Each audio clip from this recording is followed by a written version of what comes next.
राधे राधे। नमस्कार साथियों, स्वागत है आपका हमारे अपने यूट्यूब चैनल आयुर्वेदिक नर्सिंग ज्ञान में।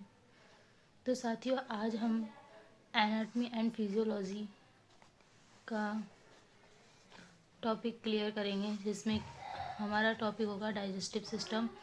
दोस्तों, डाइजेस्टिव सिस्टम कैसे वर्क करता है, इसके कौन कौन से पार्ट्स हैं और इसमें कौन कौन से बॉडी ऑर्गन्स काम में आते हैं, ये सारी चीज़ों के बारे में हम जानेंगे।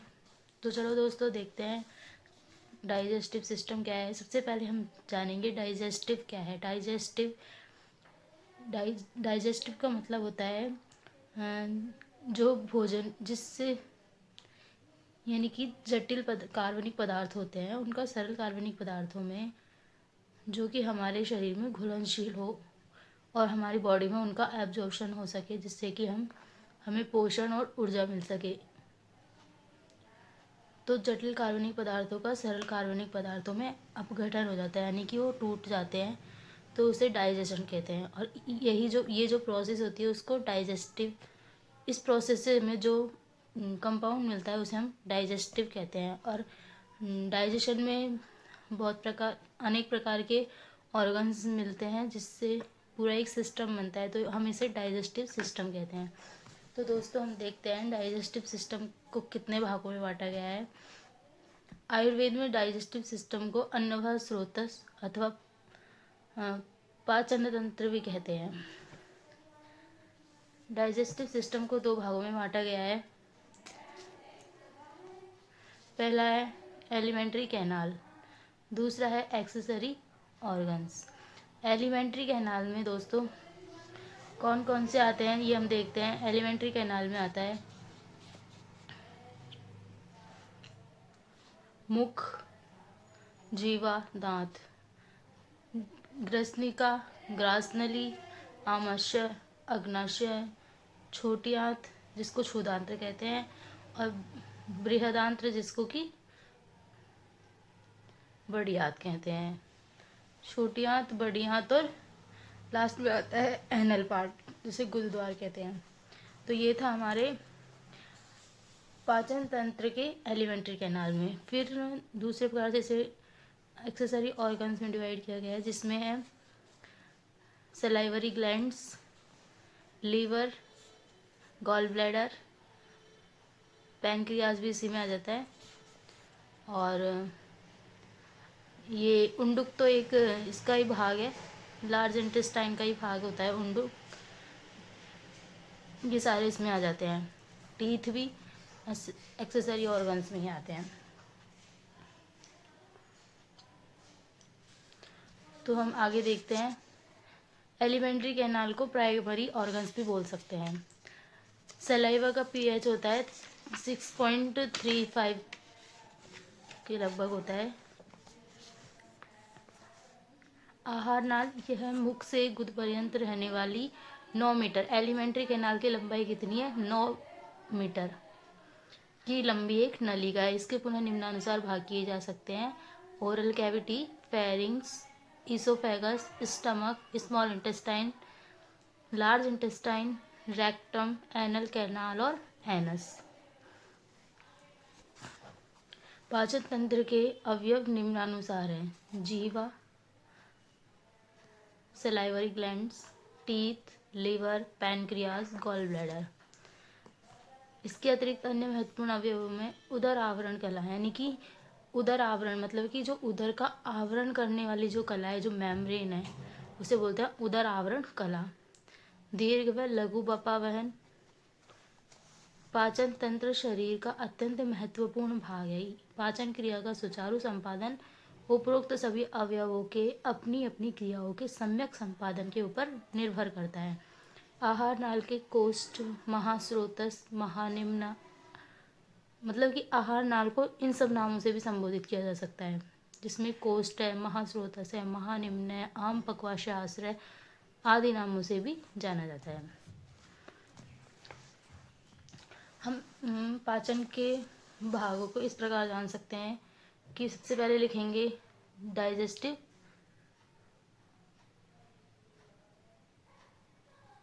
सिस्टम। दो प्रकार से प्राइमरी और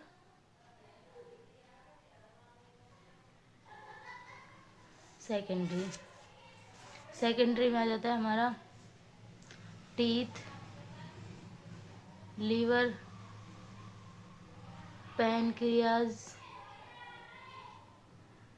गॉल ब्लैडर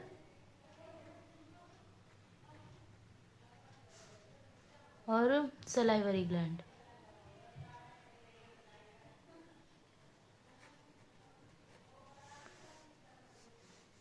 प्राइमरी में आ जाता है हमारा mouth, pharynx, oesophagus, stomach, small intestine,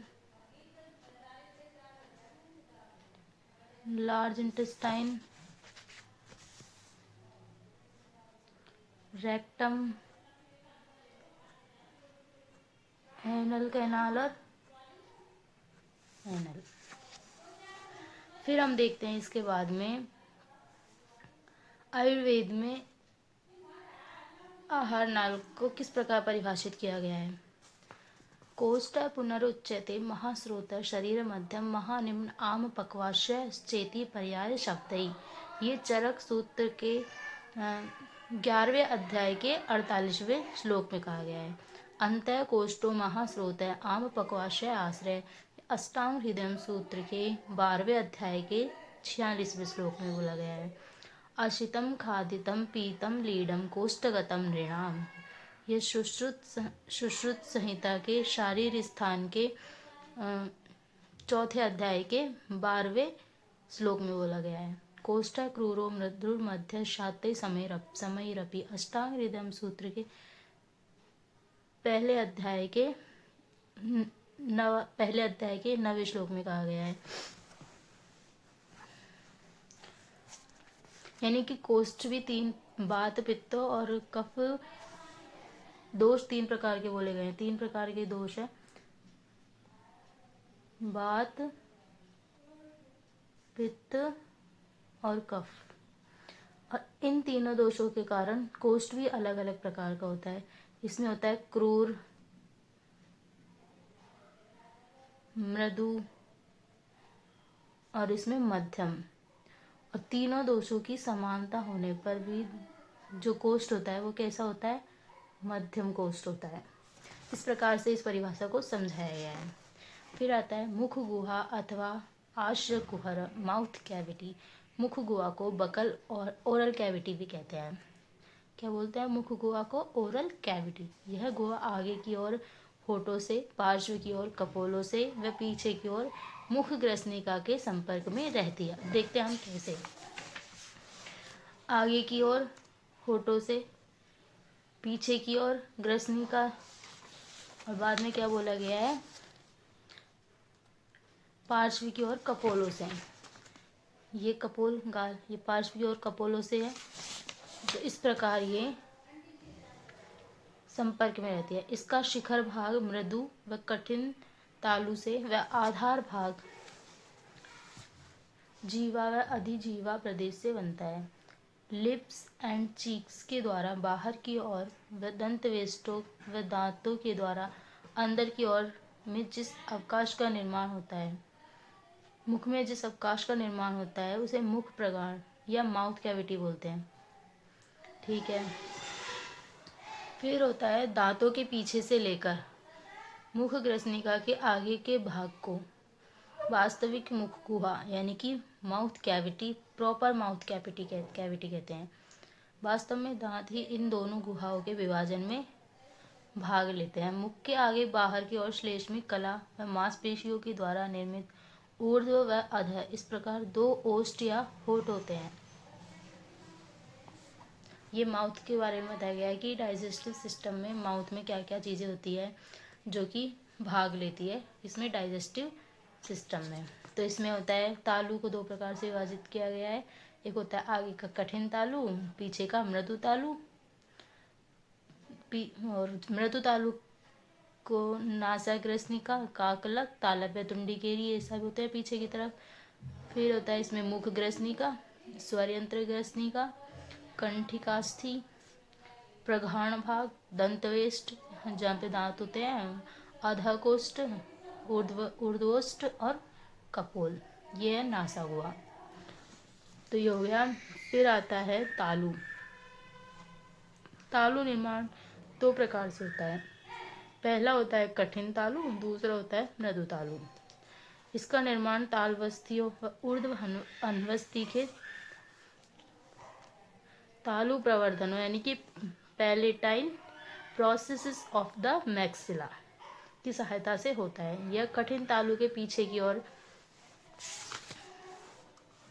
स्थित होता है। इसका निर्माण श्लेष्मिक कला व मांसपेशियों के द्वारा होता है। मृदु तालु का निर्माण किससे होता है? श्लेष्मिक कला और मांसपेशियों के द्वारा, मसल्स के द्वारा और म्यूकस मेम्ब्रेन के द्वारा।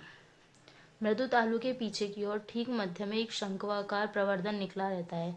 इसे काकलक कहते हैं। तुंडी केरी अथवा उपजीविका, जिसको हम टॉन्सिल्स भी कहते हैं। ये टॉन्सिल्स कभी कभी इनमें सूजन आ जाती है, जिसके कारण, जिससे हम बोलते हैं ना कि टॉन्सिल्स हो जाते हैं। ये लसिका लिम्फोइड ऊतकों से निर्मित दो पिंड होते हैं। ये भी लसिका ग्रंथि की तरह संक्रामक अथवा विजातीय पदार्थों से रक्षा करने में सहायक होते हैं। तो जब टॉन्सिल्स होते हैं, बोलते हैं हम टॉन्सिल्स होते हैं, उस समय ये भी संक्रामक हो जाती है, यानी कि रोगों से रक्षा करने में ये अक्षम हो जाते हैं। इनमें सूजन आ जाती है, तो इसे टॉन्सिल्स बन जाते हैं। फिर आता है टंग, जीवा। यह पाचन तंत्र का एक बहुत ही महत्वपूर्ण अवयव है। पेशियों के द्वारा निर्मित होती है। यह बहुत से विभिन्न प्रकार के कार्यों का संपादन करती है। यह वाणी के उच्चारण में सहायक होती है।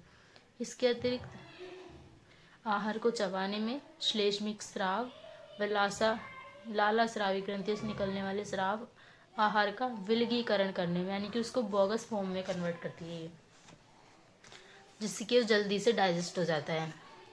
जीवा पाचन करने में भी सहायक होती है और स्वाद ग्रहण करने में भी सहायक होती है। ये सारे कार्य किसके थे? टंग के कार्य थे सारे। फिर आता है लालस्रावी ग्रंथियाँ, जिनको हम सलाइवरी ग्लैंड्स बोलते हैं। सलाइवरी ग्लैंड्स मेनली 3 टाइप्स की होती है: पैरोटिड, सबमैंडिबुलर और सबलिंगुअल। शरीर में प्रमुखतः 3 प्रकार की लालस्रावी ग्रंथियाँ पाई जाती है। कर्ण अग्रवर्ती लालस्रावी ग्रंथि, पैरोटिड ग्लैंड, जो कान के आगे की ओर होती है अथवा अग्र की ओर। इनकी ओपनिंग कैसे होती है? ये एक नलिका के द्वारा पैरोटिड और स्टेन्सेंस डक्ट के माध्यम से ऊर्ध्व में स्थित द्वितीय चवर्णक के सामने मुख गुहा में आता है। यह नलिका लगभग 5 सेंटीमीटर लंबी होती है। ठीक है। फिर आता है दूसरा, हनु अधोवर्ती लालस्रावी, सब मैंडिबुलर ग्लैंड। इसकी ओपनिंग वॉटसन्स डक्ट्स के द्वारा होती है अधो हनवस्ती के पीछे की ओर, माध्यम से जीवा के अधो भाग में निकलता है। ये जीवा के ऊर्ध्व भाग में, जीवा के अधो भाग में। इसमें कौन सी डक्ट होती है? स्टेन्सेंस डक्ट और इसमें वाटसन्स डक्ट। और जो सबलिंगुअल ग्लैंड है, इसकी कोई डक्ट नहीं होती है, डायरेक्ट छोटी छोटी नलिकाओं के माध्यम से जीवा के अधोभाग में आता है और ये जीवा के नीचे स्थित होती है। फिर आते हैं टीथ। टीथ बाल्यावस्था में और वयस्क अवस्था में दांतों की संख्या अलग अलग होती है। ऊर्ध्व हनवस्ती व अधो हनवस्ती दोनों में चापाकार दंतकोटर, एल्वियोलाई और सॉकेट्स होते हैं। इन दंतकोटरों में दांत अवस्थित होते हैं, यानी कि स्थित होते हैं। दंतवेष्ट दांतों को इन दंतकोटरों में बांधने का कार्य करते हैं। दंतवेष्ट क्या करते हैं? दांतों को दंतकोटरों में बांधे रखने का कार्य करते हैं। दांत के 3 भाग होते हैं: रूट, क्राउन और नेक। ये इस प्रकार बताया, समझा सकते हैं हम इसको। ये ऊपर वाला जो ये जिसमें मतलब ये अंदर धंसा होता है, उसको हम रूट बोलते हैं। ये इसकी नेक हो जाए, क्राउन नेक हो जाएगी, और ये इसका क्राउन हो जाएगा, यानी जो शीर्ष भाग होता है इसका, जो हमें दिखता है, द्रष्टव्य होता है। और जो नेक भाग होता है, ये इस पे इनामल की परत होती है। मुख वो होती है जो एक नलिका से जुड़ी रहती है। इस नलिका के माध्यम से इसको रक्त पूर्ति व तंत्रिका पूर्ति होती है। प्रत्येक मनुष्य के जीवन में 2 बार दंतोत्पत्ति होती है। पहला होता है प्राथमिक, दूसरा द्वितीयक।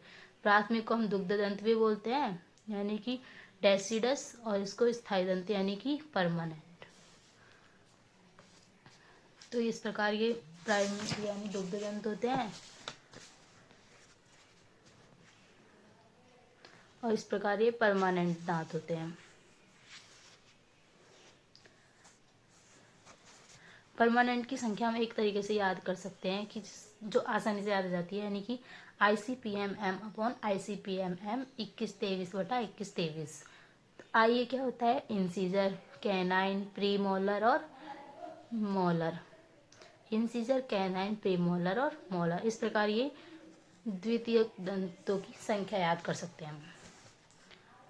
फिर आता है फेरिंग्स। यहाँ ग्रसनिका से तात्पर्य मुख ग्रसनिका से लिया जाता है, जिसे कि थ्रोट कैविटी से के नाम से जानते हैं। पहली थी माउथ कैविटी, उसके बाद में है थ्रोट कैविटी। भोजन को ग्रास नलिका में ले जाने में सहायक है। फिर आता है ईसोफेगस। ग्रसनिका से ग्रास नली में भोजन आ जाता है। मुख ग्रसनिका आमाशय के मध्य स्थित होती है, यानी कि एक लंबी नलिका होती है जो सिंपली ग्रसनिका से आमाशय तक भोजन को ले जाने का कार्य करती है। इसकी लंबाई कितनी होती है? 23 से 25 सेंटीमीटर। फिर आता है स्टमक।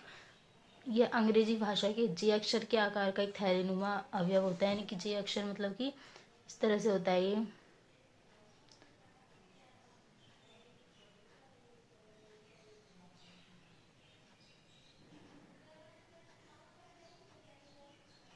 इस तरह से होता है, इस तरह से होता है इसका आकार, इसलिए इसे जे अक्षर के आकार के थैलीनुमा अवयव बोलते हैं। महाप्राचीरा पेशी यानी कि डायाफ्राम के नीचे अधिजठर प्रदेश, नाभि प्रदेश व वाम अधिपर्शुक प्रदेश में रहता है। आमाशय के दो द्वार होते हैं। पहला होता है कार्डियक ओपनिंग, दूसरा पाइलोरिक ओपनिंग। इधर से ये होती है इसकी कार्डियक ओपनिंग, और ये इधर से होती है इसकी पाइलोरिक ओपनिंग। इसके भाग भी 3 होते हैं, फंडस नहीं कार्ड आगे देखेंगे भाग इसके फंडस, बॉडी और पाइलोरस। ये होता है फंडस, ये होती है इसकी बॉडी, और ये होता है इसका पाइलोरस। फिर यहाँ आगे इसमें से यहाँ से स्मॉल इंटेस्टाइन हो जाती है। आमाशय की भित्ति 4 स्तरों से मिलकर बनी होती है, सीरस, मस्क्यूलर, सब म्यूकस और म्यूकस।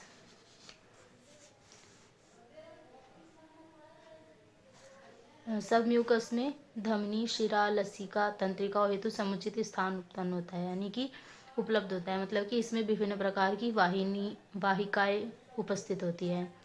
पेशी स्तर नॉर्मली मस्क्यूलर कोट होता है, यानी कि मसल्स से बना होता है। और सीरस ये अवयव विशेष का आवरण करता है। उदर आवरण कला का ही भाग होता है, सबसे बाहरी भाग जो होता है। फिर उसके बाद में आता है मस्क्यूलर, फिर सब म्यूकस, और सबसे आंतरिक भाग होता है, ये होता है म्यूकस। ये श्लेष्मिक कला से युक्त होता है।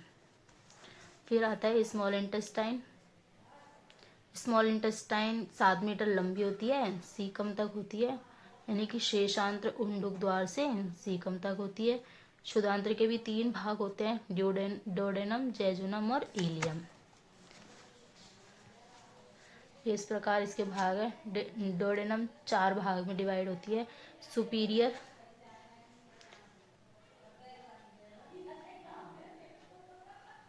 यानी कि इसको असेंडिंग भी बोलते हैं, असेंडिंग, ट्रांसवर्स, डिसेंडिंग और सिग्मोइड। ये लार्ज इंटेस्टाइन हो जाती है। लेकिन जो डोडेनम होती है इसमें क्या क्या होता है? एक तो होता है सुपीरियर, एक होता है डिसेंडिंग, एक होता है असेंडिंग, और एक होता है हॉरिजॉन्टल, यानी कि क्षैतिज। इलियम शेषांत्र का सबसे अंतिम भाग होता है। आमाशय की तरह इसके भी 4 भाग होते हैं, सीरस, मस्क्यूलर, सब म्यूकस और म्यूकस। इस तरह की इसकी 4 लेयर होती है। फिर आता है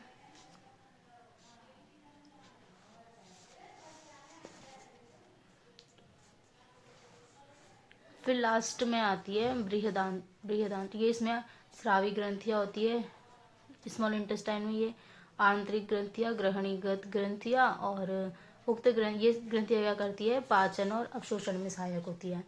इनमें लसिका ग्रंथियाँ होती है जो कि सोलाइटरी लिम्फ नोड्स होती है और एग्रीगेटेड लिम्फ नोड्स होते हैं। बृहदांत्र यानी कि पक्वाशय बोल सकते हैं इसको, लार्ज इंटेस्टाइन बोल सकते हैं इसको। इसकी लंबाई 1.5 मीटर होती है, इसे पक्वाशय भी कहते हैं। क्षुधांत्र की अपेक्षा अधिक चौड़ी होती है। ठीक है। पुरुष वाहनाम स्रोतसाम पक्वाशयो मूलम गुदम च। पुरुष वहे द्वे तयोर्मूलम पक्वाशयो गुदम च। ये चरक के अकॉर्डिंग है, सुश्रुत के अकॉर्डिंग है। इसके 4 भाग होते हैं, सीकम, कॉलन, रेक्टम और एनल कैनाल। उंडुकस्तम विवस्ते मलम मलधरा कला, यानी कि उंडुक यानी कि सीकम को उंडुक बोला जाता है। सीकम के नीचे से एक प्रवर्धनवत छोटी सी नलिका निकली रहती है जिसे कि आंत्रपुच्छ कहते हैं। इसको हम अपेंडिक्स भी बोल सकते हैं। जो नीचे ऐसे निकली होती है ना अंतिम भाग में, लार्ज इंटेस्टाइन के अंतिम भाग में ऐसे थोड़ा सा निकला होता है इधर की तरफ, उसको ये जो भाग होता है इसको बोलते हैं हम अपेंडिक्स। वर्मीफॉर्म अपेंडिक्स आंत्रपुच्छ, ये एक अवशेषी अंग के रूप में होती है। इसके कॉलन के 3 भाग होते हैं, ascending colon, transverse colon, descending colon और सिग्मोइड कॉलन। ये हो गया। फिर उसके बाद में इसकी भी 4 स्तर पाए जाते हैं। इसके भी सीरस, मस्क्यूलर, सब म्यूकस और म्यूकस। फिर बाद में आता है रेक्टम। रेक्टम उत्तर गुदम यत्र पुरुषम अवतिष्ठते, यानी कि जहाँ मल का संग्रहण कार्य होता है, एक थैले, चौड़ा थैले जैसा भाग जो मल के संग्रहण का कार्य करता है, उसे हम बोलते हैं मलाशय, रेक्टम। फिर आता है एनल कैनाल, यानी कि मलाशय को गुदद्वार से जोड़ता है। ये एनल कैनाल मलाशय को गुदद्वार से जोड़ता है। इसकी लंबाई होती है 2.5 से 3.8 सेंटीमीटर लंबा। फिर आता है अंतिम एनस, ये गुद नलिका के बाहर की ओर खुलने वाले मुख को गुदद्वार कहते हैं। इस गुदद्वार में 2 गुदवलियाँ होती है, एक होती है एक्सटर्नल और एक होती है इंटरनल। फिर हम अब अगली वीडियो में हम पाचन तंत्र के सहायक अवयवों को देखेंगे। तो साथियों, अगर वीडियो अच्छी लगी हो तो लाइक करें और इसी प्रकार की और अधिक विभिन्न प्रकार के सिस्टम से रिलेटेड तथा आयुर्वेद और मॉडर्न से रिलेटेड वीडियोस देखने के लिए हमारे चैनल आयुर्वेदिक नर्सिंग ज्ञान को सब्सक्राइब करें। धन्यवाद दोस्तों।